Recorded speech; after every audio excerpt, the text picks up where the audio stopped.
Bonjour et bienvenue sur le podcast Explore Japon. Le podcast qui explore le Japon sous toutes ses coutures. Des conseils voyages, de la culture ou bien de la vie de tous les jours en passant aussi par l'apprentissage du japonais. Partons ensemble pour ce magnifique pays qu'est le Japon.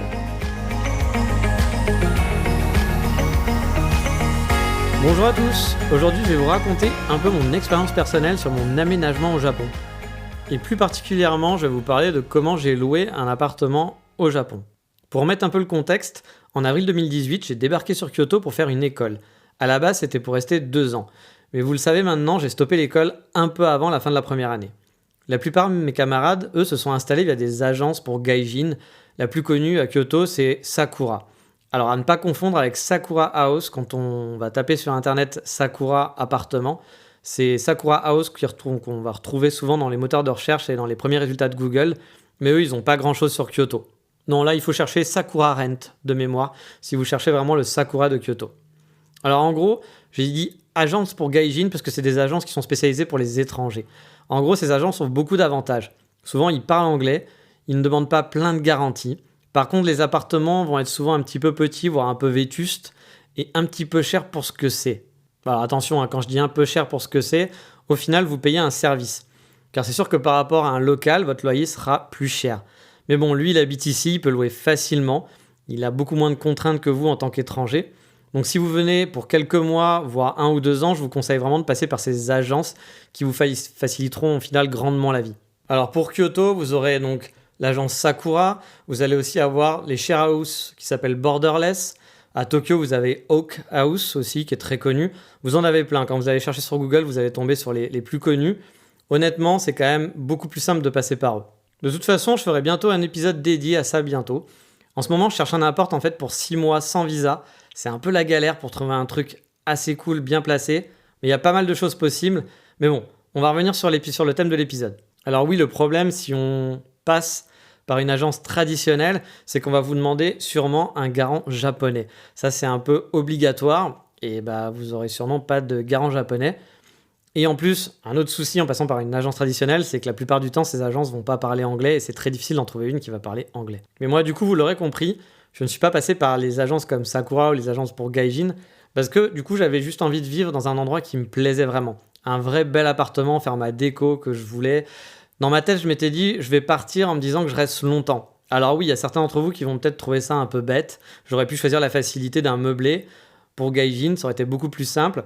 Et changer ensuite une fois que j'étais sûr d'avoir trouvé un boulot, que j'étais sûr de m'installer. Mais vraiment dans ma tête, j'avais envie de m'installer et partir de façon positive en me disant que voilà, j'allais y arriver, que j'allais m'installer. Et j'avais aussi un budget qui me permettait de prendre un truc un petit peu plus cher parce que forcément en passant par une agence, ça allait me coûter plus cher qu'en passant par quelque chose pour gaijin. Je voulais quelque chose de plus grand, d'un peu plus sympathique, de mieux placé. J'ai donc fait mes recherches pour trouver une grosse agence qui parle un minimum anglais. Et bon, ça a pris du temps. Mais après pas mal de recherches, j'en ai trouvé une qui était vraiment pas mal. Alors pour ceux que ça intéresse, cette agence était House Network. Et contrairement à Sakura House, là il y avait une vraie offre assez énorme de logements. Là j'avais plus d'une centaine d'appartements qui étaient disponibles via une map. Je pouvais choisir vraiment facilement le quartier. Il y avait des appartements partout, c'était la folie. Sauf que en fait il y avait un gros problème, c'est que beaucoup de propriétaires ne voulaient pas louer à un étranger. Car oui, vous l'avez bien entendu, au Japon un propriétaire peut vous refuser la location juste parce que vous n'êtes pas de chez lui, parce que vous êtes un étranger. Et en fait, c'est même très courant.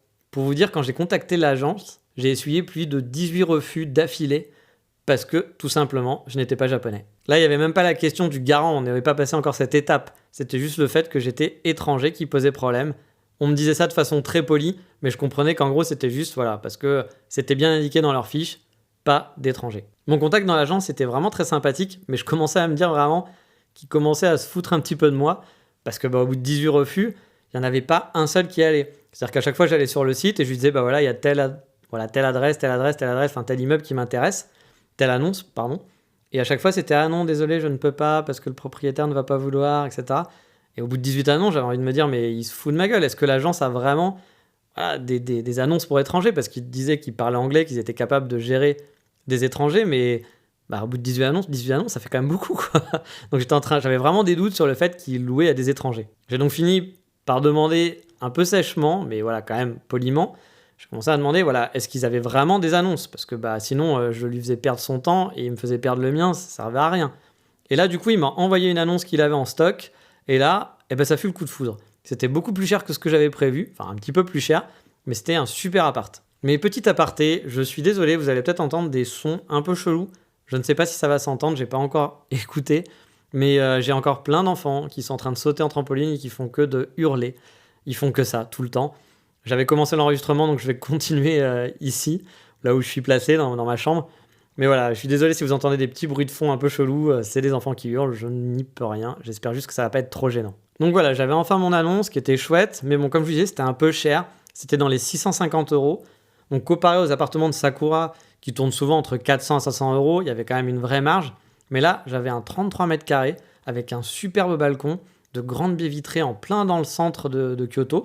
L'immeuble était tout neuf.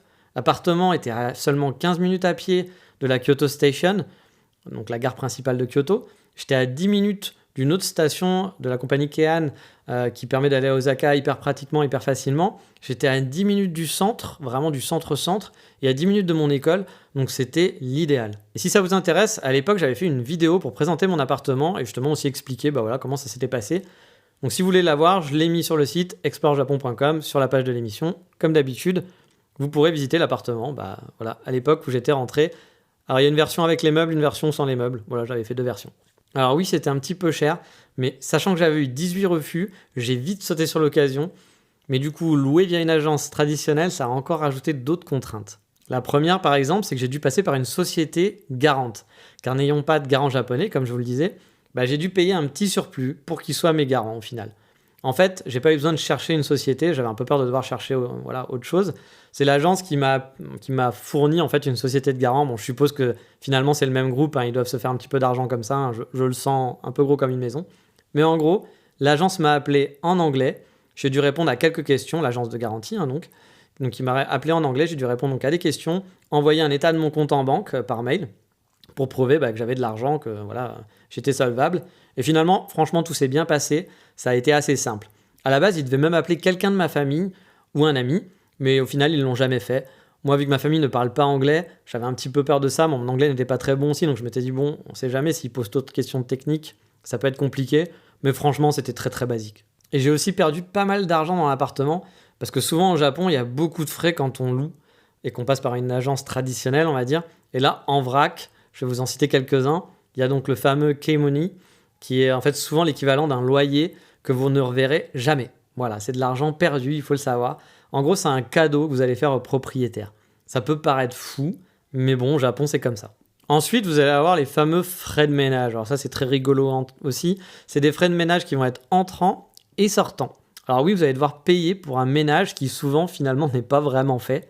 En plus, si vous réfléchissez 2 minutes, vous payez donc des frais de ménage en sortant de l'appartement, mais la personne qui va être derrière vous, qui va reprendre l'appartement, va aussi payer des frais de ménage entrants. Alors, soit ils sont hyper maniaques, mais bon, soyons clairs, je pense que c'est juste pour se faire un petit peu d'argent et que le ménage, il passe juste un petit coup de balai en vitesse. Moi, quand je suis entré dans mon appartement, c'était pas crade, mais il y avait des grosses taches au sol qu'on pouvait supprimer, qu'ils n'avaient pas du tout supprimées. Donc, je pense que le ménage, c'est un truc qui est fait vraiment en vitesse. Et vu le prix qu'on paye et qu'on le paye 2 fois, c'est assez rentable pour eux. Mais là aussi, vous n'allez pas crier à l'arnaque, à dire attention, c'est une arnaque, parce que non, ça se fait comme ça. C'est comme ça au Japon, vous allez devoir payer ça. Alors, toutes les agences ne le font pas. On commence à le voir de moins en moins, mais tout ce qui est kimono et les frais de ménage, ça existe toujours et c'est encore très présent. Et vous vous doutez que c'est pas tout. Il y a aussi bien sûr une caution. Bon, ça, la caution, vous devrez la récupérer normalement à la fin si tout va bien. Mais ça aussi, ça va dépendre de si votre logeur est honnête ou pas. Voilà, mais donc souvent c'est un loyer à sortir. Moi j'ai récupéré ma caution, j'ai eu aucun souci, mais j'avais une agence qui était vraiment très très correcte, j'en reparlerai un petit peu plus tard. Et oui, mais c'est pas fini, car il faut aussi payer l'agence. L'agence a des frais, donc souvent aussi ça va être 1 mois de loyer qu'il va falloir sortir, à donner donc à l'agence, et que vous ne reverrez pas, parce que c'est un service que vous avez payé. Donc au final, quand j'ai fait mes calculs, j'avais bien calculé avant, je l'ai pas découvert, mais j'ai perdu 2000 € pour avoir cet appartement qui ne coûtait que 650 € par mois finalement. De l'argent qui était perdu, que je n'ai jamais revu, c'était pas une caution que je récupérais, c'est vraiment 2000 € qui étaient perdus. Alors je crois que c'était pas totalement 2000 € parce que là dans les 2000 € il y avait la caution, j'ai peut-être perdu que 1400 € ou quelque chose comme ça. Mais bon, ça fait mal aux fesses de se dire on perd 1400 € pour rien au final, quasiment rien. Et c'est là que je reviens sur les agences de type Sakura ou les agences pour Gaijin, parce qu'on ne vous demandera pas tout ça. Il y aura sûrement une caution à payer, peut-être un petit truc à payer, il y aura forcément des petits frais d'agence, mais ça ne sera pas aussi onéreux qu'en passant par une agence traditionnelle qui vous demandera justement le fameux kimoni, qui vous demandera plein de choses. Par contre, je pense qu'il se récupère de toute façon sur les loyers. Quand je vous disais que les loyers chez Sakura, c'était moins cher, les loyers qui étaient à 400 ou 500 euros, c'est pour des 15 mètres carrés ou des 20 mètres carrés tout au plus. Moi, j'avais un 33 mètres carrés qui était tout neuf à 600 et quelques euros. Franchement, c'était un bon prix. Et je pense que si vous regardez pour la même surface, au même endroit, dans le même appartement, Sakura l'aurait sûrement fait payer 700 ou 800 euros. Voilà, il faut se dire qu'ils vont se rattraper sur quelque chose. Ils ne font pas ça juste parce qu'ils sont sympas et qu'ils aiment les étrangers. Mais bon, au final, c'est moins visible. Vous avez moins l'impression de perdre de l'argent et de surtout sortir une grosse somme dès le début. Et vous savez que elle est perdue. Vous perdez 1500 balles d'un coup, ça fait mal, quoi. Mais bon, c'est comme ça. Et c'était un choix, je le savais. C'était un choix que j'avais fait, donc je ne me suis pas plaint non plus pour autant. Mais parce que quand il n'y en a plus, il y en a encore, vous vous doutez bien. Parce que je ne vous ai pas dit, mais quand le bail est fini, il faut encore payer. Car mon bail, par exemple, était sur 2 ans. Et si finalement j'étais resté sur Kyoto plus longtemps et que je voulais renouveler mon bail, eh bien en fait, j'avais encore un mois de loyer en fait à donner au proprio. Donc c'est un mois qui est perdu. Pour renouveler votre bail, vous devez donner un mois de loyer. Voilà, donc c'est encore un mois de perdu. C'est-à-dire que sur 2 ans, vous savez que y a un mois que vous allez devoir payer supplémentaire si vous voulez rester dans votre appartement. Alors d'un côté, vous allez dire mais ça va pas, non mais je vais changer, je vais aller ailleurs. Ouais, enfin si derrière il faut repayer un kémoné, qu'il faut repayer les frais de ménage, qu'il faut payer tout ça. Bon, au final, un mois à payer, c'est pas si mal que ça. C'est triste d'en arriver là, mais bon, ça marche comme ça, donc on fait avec. Bien sûr, je suis sûr qu'il y a moyen de trouver des appartements où vous n'aurez pas tout ça à payer. On peut toujours se débrouiller, mais c'est pas si facile que ça. La plupart des agences vont passer avec ces kimoni, avec tous ces frais qui sont annexes. Et voilà, si vous voulez pas non plus passer 6 ans à chercher un appart, ou si vous n'avez pas, parfois vous avez la chance, ça va vous tomber dessus, mais c'est pas toujours le cas. Voilà, il faudra payer toutes ces petites conneries. Donc vous vous doutez aussi que toutes ces démarches, je les ai fait en ligne. J'étais pas sur place, donc j'ai dû me fier à l'agence aussi pour les photos. J'ai fait pas mal de recherches pour être sûr que l'agence était sérieuse. Et honnêtement, je vous encourage à faire de même quand vous louez à distance. Parce que quand on vit à l'étranger, on n'a hélas pas souvent le choix. On ne peut pas les visiter, on ne peut pas envoyer quelqu'un pour nous. Du coup, on peut se fier qu'à l'annonce et on ne sait pas à qui on va envoyer de l'argent. Et il y a beaucoup d'arnaques, donc il faut faire vraiment très attention. Il peut y avoir différents types d'arnaques. Il y a les grosses arnaques où vous allez envoyer de l'argent et quand vous allez arriver sur place, vous n'aurez rien du tout. Il y a aussi les arnaques du type les photos que vous avez vues, c'est pas les photos de l'appartement. Et ça, je l'ai vu un nombre incalculable. C'est-à-dire que j'ai l'impression que les Japonais se disent grosso merdo, ça ressemble à ça, donc on va mettre la photo. Moi, j'ai vu plein d'agences où, en regardant les plans et en regardant les photos, ça ne correspondait pas du tout. Les murs étaient pas au même endroit, il n'y avait pas du tout la même disposition. Et j'ai envie de dire, mais mec, la photo que tu m'as mise, ça n'a rien à voir avec le plan. Alors, il y a un des deux qui est faux. J'espère que c'est plus ces photos que le plan, parce que sinon, c'est encore plus chaud. Mais voilà, faut faire attention, faut bien faire des bonnes recherches. Honnêtement, moi, je peux vous conseiller l'agence sur laquelle j'étais parce que tout était propre, tout était nickel. J'ai eu aucun souci avec eux, pas d'arnaque. Ils ont été conciliants à chaque fois. Voilà, si vous devez aller sur Kyoto et que vous ne voulez pas passer par une agence de gaijin, que vous voulez chercher un vrai appartement pour du long terme, du très long terme, vous pouvez passer par eux. Ils ont une grosse offre et ils sont vraiment très chouettes. Et donc, bon, une fois qu'on a choisi l'appartement, qu'on a fait des échanges avec, qu'on a eu le garant, etc., j'ai dû payer tous les frais que ça impliquait au départ. On ne doit pas tout payer d'un coup, mais on doit en payer une partie. Et ça a été compliqué. Là aussi, ça a peut-être été le moment le plus compliqué. Parce que pour transférer de l'argent sur une banque japonaise, je suis pourtant passé par des choses qui sont faites pour ça, comme TransferWise. Si vous ne connaissez pas ce site, c'est un site qui permet de faire des transferts à l'international à des taux privilégiés, plutôt qu'en passant par votre banque traditionnelle, pour qui ça va être souvent très très onéreux.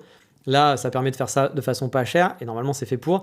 Mais le problème avec les comptes japonais, c'est que parfois il y a des choses écrites en kanji, parfois non. Donc du coup, le transfert a été vraiment très difficile de taper les lettres, sachant qu'il fallait taper via un clavier spécifique. Pareil, c'était hyper compliqué. J'ai dû faire ça en 2-3 fois. La première fois, c'est pas passé. Heureusement, comme je disais, l'agence a été très compréhensive. Et voilà, moi j'étais un petit peu en stress parce que je m'étais dit, ouais, s'ils me refusent l'appartement parce que mon paiement n'est pas passé, je veux pas vous. Ils me connaissent pas, c'est comme moi, j'étais pas sûr d'eux, eux ils sont pas sûrs de moi.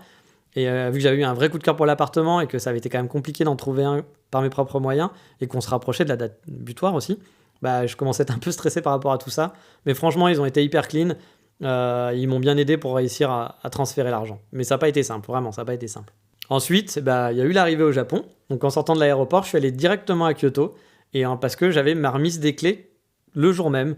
Donc en fait, à la base, on devait faire ça le lendemain, mais la boss de mon conseiller, en fait, lui a donné son jour de congé. Enfin, elle a donné un jour de congé à tout le monde. Donc il travaillait pas ce jour-là. Et donc il m'avait demandé quelques jours avant si ça me dérangeait pas. De toute façon, je pense que j'aurais pas eu trop le choix. Sinon, il aurait fallu que j'attende. Mais si ça me dérangeait pas de faire la remise des clés le jour de mon arrivée. Donc c'était un petit peu tendu, comme vous en doutez, parce que on sait jamais si l'avion a du retard. Moi, en plus, je devais faire mes papiers. J'avais un visa à faire. Je ne savais pas combien de temps ça prenait. Si c'était long ou pas. Je savais pas si ça prenait 1 heure, 2 heures ou si c'était fait en 5 minutes. Donc j'avais cherché sur Internet, mais bon, on n'est jamais sûr. Plus après, je devais prendre plusieurs trains. Et puis voilà, donc j'arrivais pas tôt aussi, vous vous en doutez. Je suis arrivé à 8h sur Kyoto. Donc, je suis arrivé un petit peu avant, je crois. Mais voilà, je lui avais dit, c'est possible, mais je sais pas à quelle heure j'arrive. Donc, je vous ferai un mail quand je serai dans le train, pour vous, parce que dans le train, quand je suis dans le Shinkansen, a priori, il ne devrait pas y avoir de soucis, pour faire la remise des clés. Donc voilà, je me suis speedé, on a pu faire la remise des clés, et on a fait un état des lieux. Alors si on peut appeler ça un état des lieux.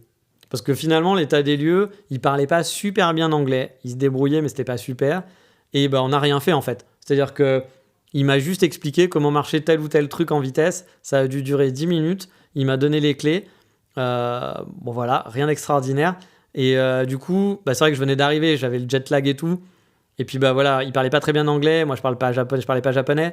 Mon anglais n'est pas très bon non plus, donc j'ai pas mis la pression pour dire mais au fait l'état des lieux, on fait pas un vrai truc, etc. Du coup j'ai laissé passer. Mais quand il est parti, j'avais un petit peu peur en me disant ouais, l'état des lieux sortant, vu qu'on n'a rien fait, ils peuvent me la mettre comme ils veulent. Je sais pas comment ça se passe, je sais pas s'ils sont honnêtes ou pas, mais là j'avais quasiment rien. On avait juste dit ok, l'appart il est nickel. Alors que bon, tout n'était pas nickel, c'était cool, c'était propre, mais voilà, comme je vous disais, il y avait des grosses taches par terre. Je savais pas si c'était des taches qu'on pouvait enlever. Je m'étais dit, voilà, si ça part pas, ils peuvent peut-être me dire, c'est de ta faute, t'as fait des taches. Alors que non, elles étaient là de base, quoi. Mais l'anecdote assez marrante, c'est donc, ça s'est fait très vite. Il est sorti de l'appartement et 2 secondes après, j'ai entendu toquer à ma porte et il était là. Et c'était juste pour me dire, quand vous sortez de l'appartement, prenez les clés avec vous. Parce que on est gaijin, alors je pense qu'on est trop bête et qu'on sort comme ça. Je ne sais pas, mais je pense que c'est le conseil le plus idiot qu'on m'a jamais donné. Donc de ne pas laisser la porte ouverte et de prendre les clés avec soi, parce que sinon, effectivement, on ne peut pas rentrer chez soi. Alors, sachant qu'on peut rentrer chez soi en plus, c'est-à-dire qu'à partir du moment où vous rentrez dans l'immeuble, alors c'était très sécurisé, j'avais en fait un ascenseur où il fallait mettre un petit bip, sinon on ne pouvait pas aller dans les étages, et il fallait aussi, pour rentrer dans l'immeuble, il fallait utiliser ce petit bip. Mais par contre, c'était pas une porte il y a une poignée, donc même si vous aviez laissé les clés à l'intérieur, si vous restiez dans le couloir, vous pouviez re-rentrer dans votre appartement, il n'y a pas de souci. Par contre, effectivement, si vous preniez l'ascenseur, vous ne pouviez plus re-rentrer dans l'immeuble. Mais bon, il suffit d'attendre que quelqu'un vous laisse rentrer, et voilà, c'était pas la fin du monde, quoi. Mais c'était très rigolo qu'il me donne ce conseil un petit peu idiot. Mais j'ai quand même dû le revoir ensuite, 2 jours après, parce que là, il fallait faire ça en vitesse, il était tard. Mais cette fois, c'était pour signer les papiers, pour signer le contrat. Donc là, c'était un peu plus compliqué, ça a été un petit peu plus long, ça a duré genre 20 minutes ou 30 minutes. J'ai dû aller à leur agence. Alors au départ, en fait, pour vous dire comment c'est fait, il est venu me chercher en voiture directement à l'appartement. Moi, au départ, j'avais dit, je peux venir à l'agence, vous me donnez l'adresse. Il me fait, non, mais on viendra vous chercher à l'appartement. Donc ils sont venus me chercher pour aller signer les contrats. Vous voyez un petit peu le côté japonais. En France, vous allez signer un contrat à Paris, les mecs, ils vont pas se déplacer. Déjà, ils n'ont pas vu l'appartement, ils le connaissent pas. Et puis, c'est à vous de vous démerder. Enfin, je veux dire, on va pas vous rendre un service. C'est vous qui êtes demandeur et eux, ils sont les rois. Là, la personne est venue me chercher en voiture pour m'accompagner jusqu'à l'agence pour aller signer le contrat. Il m'a même proposé de me ramener. Je lui ai dit non, mais c'est bon, je vais me balader, j'ai le temps, je vais rentrer chez moi à pied tranquillou. Donc il y a quand même un vrai sens du service, mais ça je vous en ai déjà parlé, au Japon le sens du service est vraiment présent. Bon par contre, signer les contrats, c'était en anglais et en japonais, mais j'avoue que c'était un peu stressant. Honnêtement, vous pouvez signer pour donner votre âme au diable, je pense que vous signerez sans vous en rendre compte. Parce que voilà, vous avez tous vos documents, vous n'allez pas vous amuser à tout lire, parce que vous en avez pour 6 heures, je pense, restant sur place. Mais il vous explique quand même quelques petits points. Mais voilà, il y a des choses parfois, vu que son anglais était approximatif, il y a des trucs que je comprenais pas trop. Donc j'avoue qu'il y avait un petit côté stressant, parce qu'encore une fois, on ne sait pas si l'agence est viable. Ils avaient l'air sympas et tout, mais on se dit, on sait jamais, peut-être qu'on signe pour un truc qui est genre horrible, quoi. Donc j'avais bien relu après en rentrant, mais de toute façon, il aurait été trop tard. Mais à ce sujet, j'ai quelques anecdotes qui sont assez rigolotes sur le contrat. Par exemple, il m'a expliqué que je ne pouvais pas devenir Yakuza. Alors j'étais très très déçu parce que c'était quand même un de mes buts au Japon. C'était toujours été un de mes rêves de devenir Yakuza. Et en fait, il m'a expliqué que si je devenais Yakuza, il me mettrait dehors de l'appartement. Alors, à l'intérieur de moi, j'étais en train de me dire, mais tu sais, si je deviens Yakuza et que tu me mets dehors, je pense que je reviendrai avec mes nouveaux amis pour venir discuter avec toi et on trouvera un arrangement. C'est un peu débile. Je trouve ça un peu étrange de dire ça, mais bon, bah, c'est dans le contrat. Je suppose nous aussi, on a des trucs un peu débiles dans nos contrats. Mais là, ça m'a bien fait rigoler. Autre truc qui m'a fait beaucoup rigoler, c'est qu'à un moment donné, il y a toute une explication s'il y a un tsunami. Et là, c'est pareil. Intérieurement, je me suis dit, mais s'il y a un tsunami et qu'il y a une vague qui arrive jusqu'à Kyoto, regardez sur une carte où est Kyoto. C'est quand même assez central dans les terres. S'il y a une vague qui submerge Kyoto, sachant que j'étais au 8e étage aussi, hein. Donc bon, voilà. S'il y a une vague qui arrive jusqu'ici, je pense qu'il n'y a plus de Japon. Je pense qu'on ne discutera plus tous ensemble, c'est fini. Il n'y aura plus de Japon, plus de Japonais. Je suis pas sûr qu'il y ait besoin vraiment de mettre ça dans un contrat, mais je pense que c'est un contrat type. Mais du coup, ça m'a fait beaucoup rigoler. Alors, c'est pas marrant, les tsunamis, bien entendu, mais je me suis imaginé la scène en me disant, mais un tsunami à Kyoto, de toute façon, bon, bah, c'est fini, il se passera plus rien, hein. Il y aura plus de Japonais sur Terre. Moi non plus, je ne serai plus là, hein, voilà. Donc voilà, il y a des petits trucs comme ça qui sont assez rigolos que nous, on n'a pas chez nous, forcément. Après, pour tout ce qui a été communication, par la suite, ça a été hyper efficace. Franchement, dès que j'avais un problème, ils étaient super réactifs. Et l'état des lieux sortant, je dois avouer, me faisait beaucoup flipper, comme je vous l'avais dit, parce qu'on n'avait rien fait pour l'entrant. Et honnêtement, en France, on sait comment ça se passe, hein, c'est un peu à double tranchant. Souvent, l'entrant, il va durer 2 minutes et le sortant va durer 1 heure. On va vous compter plein de petits trous qu'étrangement, on n'en avait rien à faire quand on a commencé l'état des lieux entrant. Tout ça, bien sûr, pour passer à la machine à cash, hein, et pour que vous payiez. C'est le classique. Donc, vu qu'on n'avait rien fait, j'avais franchement peur. Surtout que quand j'ai contacté mon agence, mon contact, qui avait toujours été le même contact, m'a dit « Ah, mais pour l'état des lieux sortant, ça va être quelqu'un d'autre. » Je me suis dit « Oula, ça sent le truc, le mauvais plan. Ça sent vraiment le mauvais plan. » Donc j'avais du coup un nouveau contact qui ne parlait en plus pas anglais. Donc j'étais vraiment pas rassuré, je dois vous l'avouer.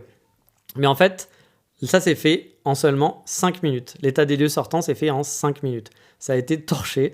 En gros, il a juste regardé à droite, à gauche, en tournant la tête. À un moment donné, il m'a demandé « Est-ce que l'air conditionné marche? Est-ce que les plaques marchent ?» J'ai juste répondu « Oui, oui ». Il a fait « Ok ». Il n'a même pas essayé. Donc voilà, j'étais assez surpris. Et en plus, du coup, il y avait donc, je partais en milieu de mois, donc il fallait me rembourser une partie parce que je payais en début de mois. Donc il m'a remboursé directement mon argent. Alors au départ, il m'a demandé si j'avais un compte japonais, chose que j'avais, mais ça ne m'arrangeait pas. Donc je lui ai demandé est-ce que je pouvais plutôt avoir du liquide. Je pense que c'est pas comme ça que ça se passe habituellement, mais il a quand même accepté, sans broncher.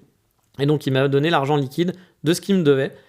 Ça a été super easy. Ils ont été super sympas, super clean. Franchement, ça a été royal. J'ai jamais fait un état des lieux sortant aussi simple que ça. Et quand je vous dis que cette agence est vraiment sympa, ils m'ont même fait une lettre de recommandation parce que du coup, quand je vais chercher un appartement en Écosse, ici, il faut des lettres de recommandation des anciens proprios. Et du coup, je leur ai demandé, ils m'ont fait une lettre de recommandation le jour même en anglais. Ça a été hyper cool. Ils ont été hyper sympas tout le long. Le seul inconvénient finalement que j'ai eu avec eux, c'était pour payer le loyer. Parce que normalement, pour les agences, pour Gaijin, type Sakura, on peut déposer l'argent directement chez eux, voire payer au combini. Moi, j'ai dû ouvrir un compte bancaire et franchement, ça a été le truc le plus chiant que j'ai eu à faire au Japon, ça a été ouvrir un compte bancaire.